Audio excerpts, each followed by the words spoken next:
The men on these camels have been training for the past week to operate in the Arab world.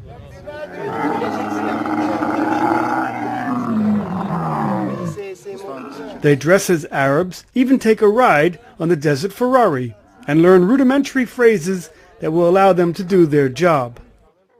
They have come to Israel to learn from former members of the country's secret services. But don't call them bodyguards.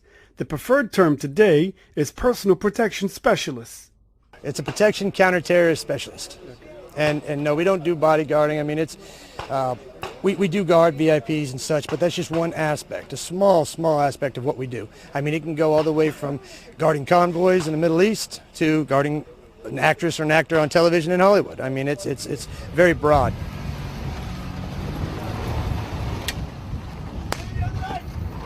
Enemy! On this training base run by the International Security Academy Israel, they are tapping into Israel's unique experience in dealing with these threats and learning counterterrorism techniques like convoy and VIP protection. The changes in the Middle East may be dubbed the Arab Spring, but to continue with the weather metaphor, it's about to get hot and even more uncertain. There is a growing demand for these professionals, not just from governments, but from business people as well, who want to feel secure when traveling in the Middle East.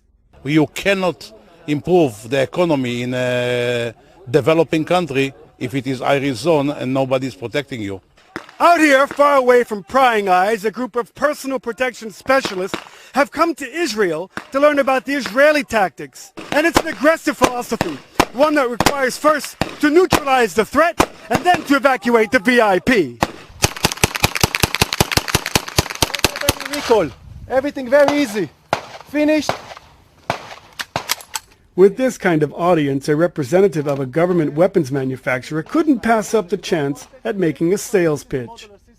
Some of these men work as close protection bodyguards for world leaders, or businessmen who are more nervous than ever. We have also some Albanian investors in Iraq, Afghanistan, that working there. And the idea of this part of high risk is that to offer them to feel confident with us when we go with them outside Albania to work. Their background is diverse, from police to military officers, even a former French legionnaire. They will go on to work for governments and private security contractors. For this profession, there's not you have to do it with heart, with soul and body for sure.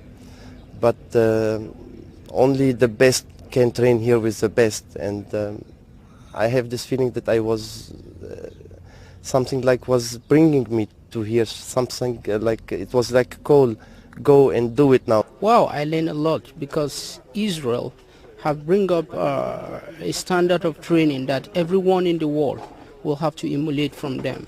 And with this, as I'm going back, I think I will take what I have learned in Israel to impact on my fellow colleagues. It's an expensive program costing upwards of 2,000 euros a week. But this can be a lucrative profession, earning thousands of euros a day. Just don't call them mercenaries. This has nothing to do with soldier of fortune. We're not mercenaries. We're nothing like that. We're here to protect against global terror, and it is from sea to sea, country to country, and this is what we're here for. This simulated attack was based on a real incident at a United Nations camp in Afghanistan. A suicide bomber attempts to detonate themselves. They have been trained to neutralize him. Some of those dictatorship governments have fallen recently, and that's going to create new chaos and confusion in the market, and that's also going to create some instability in the market. So that's probably where I think there's going to be more of these incidents and terrorist attacks and such going to happen. This line of work is one of the oldest professions in the world, and it seems it's always in demand. From along the Israeli-Gaza border, this is Aryeh O'Sullivan reporting for the Media Line.